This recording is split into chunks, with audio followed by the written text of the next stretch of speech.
अस्सलाम वालेकुम तमाम स्टूडेंट्स को उनके पेरेंट्स को हमारी तरफ से अस्सलाम वालेकुम।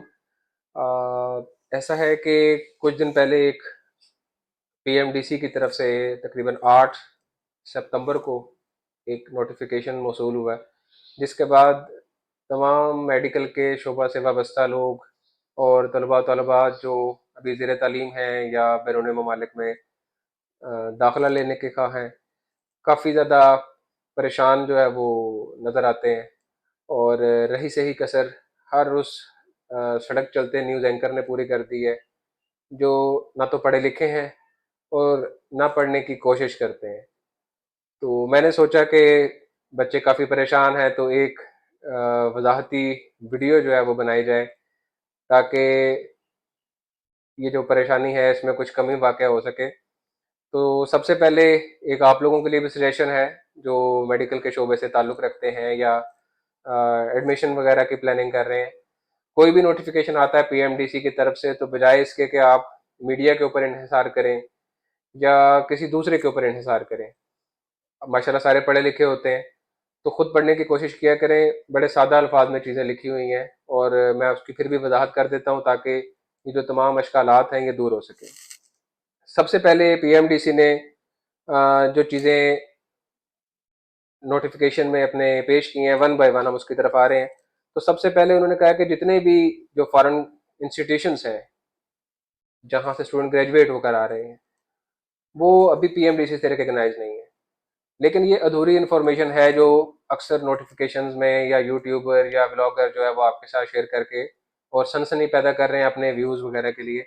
हम इसको मुकम्मल जो है वो पढ़ते हैं, ताकि ये चीज़ें क्लियर हो सके। तो उन्होंने कहा है कि जनाब वो किसी को भी प्रोविजनल रजिस्ट्रेशन जो है वो अब से जारी नहीं करेंगे, ऐसा इदारा खसूसन जो कि पीएमडीसी से रिकग्नाइज नहीं होगा। ये एक मेन जो है वो लाइन है। अब हम इसकी वजाहत में आते हैं, अगले पॉइंट्स में इसकी वजाहत की गई है।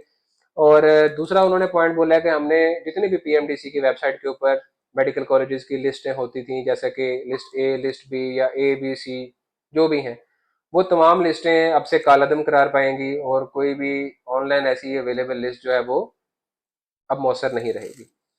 तीसरे नंबर पर उन्होंने कहा है कि जितने भी इंस्टीट्यूशंस हैं जो पाकिस्तान के अंदर इस वक्त काम कर रहे हैं, जो पीएमडीसी के अंडर आते हैं, वो तमाम के तमाम इंस्टीट्यूशंस जितने भी हैं, वो कोई भी फॉरेन ग्रेजुएट होगा, फॉरेन मेडिकल ग्रेजुएट होगा, उसको वो इंटर्नशिप या हाउस जॉब नहीं देंगे। आगे फर्दर इसकी वजाहत है। सबसे पहले मैं एक चीज़ क्लियर कर दूं कि जो हाउस जॉब होती है वो एक मुख्तलिफ चीज़ है, और जो क्लिनिकल इंटर्नशिप है या जिसको सिंपल इंटर्नशिप कहते हैं, खसूसन बिलखसूस जो तलबा जो चाइना से ग्रेजुएट होकर आते हैं, वो 1 साल की इंटर्नशिप उनको वहाँ करवाई जाती है।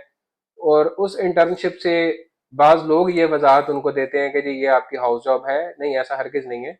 इंटर्नशिप जो है वो चाइना के अंदर बाय लॉ आपकी डिग्री का एक लाजमी जुज़ है, उसका हिस्सा है। यानी कि जब तक आप वो इंटर्नशिप उनको सबमिट नहीं कराते, वहाँ पर परफॉर्म नहीं करते या किसी भी दूसरे हॉस्पिटल में परफॉर्म नहीं करते, तब तक यूनिवर्सिटी आपको ग्रेजुएट कंसिडर नहीं करती, आपको डिग्री अवार्ड नहीं की जाती। जब आपको डिग्री मिल जाती है, तो उसके बाद अगला मरहला शुरू होता है, और वो मरहला होता है आपके लोकल लाइसेंसिंग का। जैसे पाकिस्तान के अंदर आप आते हैं, तो यहाँ पर आपने प्रैक्टिस करने के लिए एनआरई का एग्जाम पास करना होता है, जो पीएमडीसी कंडक्ट करती है। तो वो आप एग्जाम देने के लिए मौजूदा पॉलिसी के मुताबिक तब एलिजिबल होंगे जब आप इंटर्नशिप वहां से कर कर आएंगे। पाकिस्तान में मौजूद तालीमी इदारों को ये वाज़ेह इंस्ट्रक्शंस दी गई हैं कि वो किसी भी फॉरेन मेडिकल ग्रेजुएट को इंटर्नशिप में एंटरटेन नहीं करेंगे। इसकी कई वजूहत हैं, लेकिन हम अगर चंद जो चीज़ा चीज़ा निकात है उनको डिस्कस करें, तो उसमें ये है कि यहाँ पर उतनी वैकेंसीज नहीं होती। जो पाकिस्तानी ग्रेजुएट है वो भी उन्हीं सीट्स पर अप्लाई कर रहा होता है, जो फॉरेन से आता है वो भी उन्हीं पर अप्लाई कर रहा होता है। तो पाकिस्तान के जो पीएमडीसी है, उसने ये इसलिए फैसला किया है ताकि, और उसूली तौर पर भी, जो स्टूडेंट फॉरेन मेडिकल ग्रेजुएट्स हैं या जो बाहर बैरून मुल्क ममालिक दूसरी यूनिवर्सिटी से पढ़ कर आ रहे हैं, उनकी यूनिवर्सिटीज़ की ये रिस्पॉन्सिबिलिटी बनती है कि वो उनको इंटर्नशिप वगैरह करवाएं। ज़ाहिर बात है, अगर उन्होंने 5 साल आपको तालीम दी है, 4 साल तालीम दी है, तो प्रैक्टिस वाला ईयर भी उनका बनता है कि जिस इन्वायरमेंट में, जिस इंफ्रास्ट्रक्चर में आप लोगों ने प्रैक्टिस की है, आप उसी के ऊपर फर्दर जो है वो वहाँ से क्लिनिकल इंटर्नशिप वगैरह अपनी कंप्लीट करें। आप ग्रेजुएट होकर आए, यहाँ पर आप एनआरई का एग्जाम दें, आपको प्रोविजनल लाइसेंस मिलेगा, उसके बाद आप हाउस जॉब करेंगे। बट हाउस जॉब एक मुख्तलिफ चीज़ है। और क्लिनिकल इंटर्नशिप एक जो है वो मुख्तलिफ चीज़ है। उसके बाद एक 4 नंबर पॉइंट है। 4 नंबर पॉइंट के अंदर ऊपर वाले तीनों पॉइंट्स का एक और जो है वो वजाहती बयान दिया गया है। उसमें उन्होंने ये कहा है कि जितने भी फॉरेन इंस्टीट्यूशंस हैं, हाँ वो किसी भी कंट्री में मेडिकल से रिलेटेड जो है, जो बच्चों को एमबीबीएस वगैरह बीडीएस वगैरह पढ़ा रहे हैं, वो तमाम इदारे एज आ यूनिवर्सिटी जो है वो पीएमडीसी को अप्रोच करेंगे और उनकी कोई मुतल्लिका फीस है वो फीस उनको अदा करेंगे।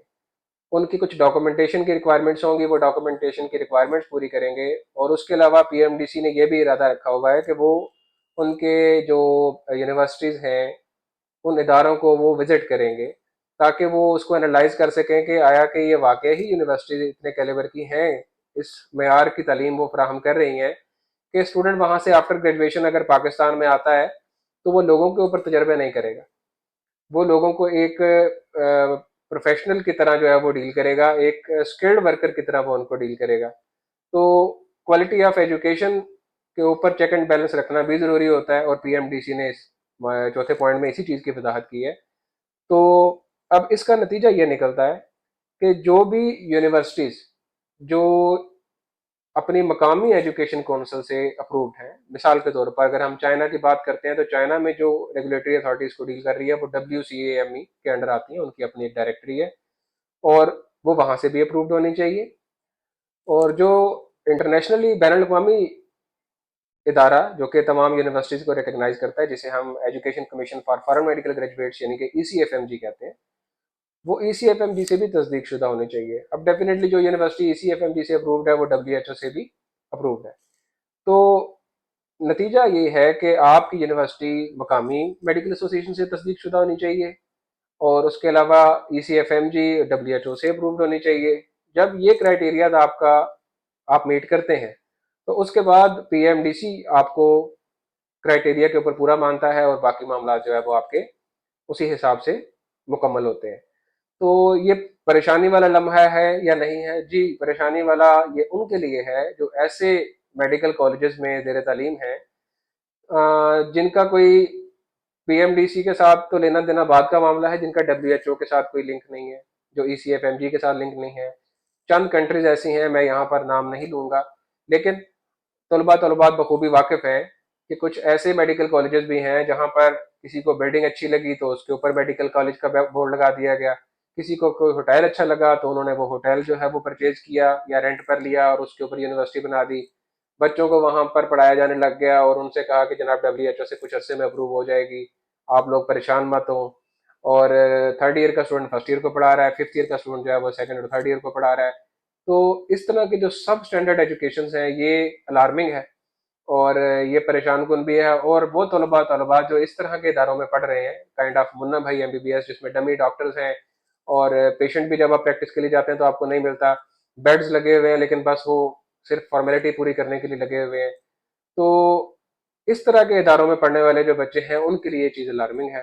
तो इसलिए जब भी आप किसी यूनिवर्सिटी का इंतखाब करें तो आप ये लाजमी तौर पर चीज़ें चेक करें, पेरेंट्स भी और स्टूडेंट्स भी, कि आया कि यूनिवर्सिटी WHO ECFMG से अप्रूव्ड है, इसकी मेडिकल एफिलिएशन इतनी अच्छी हैं, इस यूनिवर्सिटी के साथ अपने एफिलेटेड हॉस्पिटल्स हैं जहाँ पर आपको प्रैक्टिस करवाई जा सकती है, तो फिर आप लोग खतरे से बाहर हैं।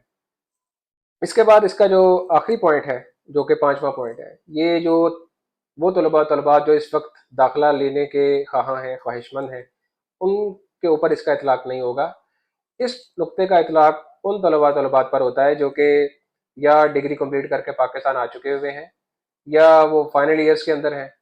तो उस सूरत हाल में ये होगा कि पीएमडीसी ने उनके लिए ये नुक्ता वजह किया है कि वो जो रजिस्ट्रेशन भी जिन्होंने अप्लाई करवा रखी है कि उनकी रजिस्ट्रेशन जो है वो कालादम करार दे दी गई है, जिन्होंने एप्लीकेशन दी हुई थी। एप्लीकेशन पर्टिकुलरली अगर हम बात करें, वो एप्लीकेशन कालादम करार दी जा चुकी हुई है और पीएमडीसी उनको जो उनकी फीस है वो वापस कर देगा। अब वो अप्लाई करेंगे तो वो नए कायदे ज़वाबित के मुताबिक, कायदे कवानीन के मुताबिक, उसूल ज़वाबित के मुताबिक जो है वो अप्लाई करेंगे। तो पीएमडीसी का वो नोटिफिकेशन जो 8 सितंबर 2025 को शाया हुआ है, अगर हम उसकी चंद जुमलों में एक समरी जो है वो बनाएं या उसका हमें खुलासा मुरतब करें तो वो इस तरह से होगा कि वो तमाम तालीमी इदारे जो कि WHO, ECFMG या और उसकी जो मकामी मेडिकल काउंसिल है उससे तस्दीक शुदा हैं, उसमें पढ़ने वाले, उसमें दाखिला लेने वाले तलबात को पाकिस्तान में लाइसेंसिंग के लिए किसी दुश्वारी का सामना नहीं करना पड़ेगा, बशर्ते कि वो यूनिवर्सिटी पीएमडीसी के साथ रिकग्निशन के लिए अप्लाई करे, उनको उनके डॉक्यूमेंटेशन जो है वो प्रोवाइड करे, उनकी जो मुतलका फ़ीस जो पीएमडीसी वज़ा करेगा वो अदा करे, और अगर वो यूनिवर्सिटी को विज़िट करना चाहे तो वो वहाँ पर उसको विज़िट करके भी अपनी सेटिस्फेक्शन कर लें। उनके अपने एफिलेटेड हॉस्पिटल्स जो है वो होने चाहिए। ये इसकी सारी समरी है। और ज़ाहिर बात है, जब भी कोई यूनिवर्सिटी या कोई कंट्री या मेडिकल की तमाम यूनिवर्सिटीज अगर पीएमडीसी कोई पॉलिसी बनाता है तो उस पॉलिसी के क्राइटेरिया को फुलफिल करने से पहले तक तमाम यूनिवर्सिटीज जो है वो रिकग्नाइज नहीं होती। जो जो यूनिवर्सिटीज इस क्राइटेरिया को पूरा करेंगी वो वन बाय वन पीएमडीसी के अप्रूव्ड लिस्ट में या जो उनके रिकग्नाइज कैटेगरी है उसमें शुमार होती जाएंगी।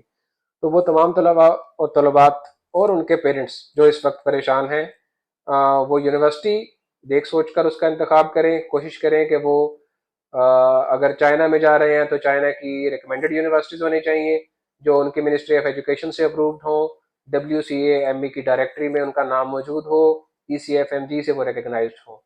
तो फिर उनको परेशान होने की ज़रूरत नहीं है। हाँ, अगर आप इनसे हटकर, इस क्राइटेरिया से हटकर आप कोई यूनिवर्सिटी मुंतखब करते हैं तो फिर आपके लिए मसाइल हो सकते हैं। तो इस तमाम तफसीलात के साथ आप मुझे इजाज़त दें।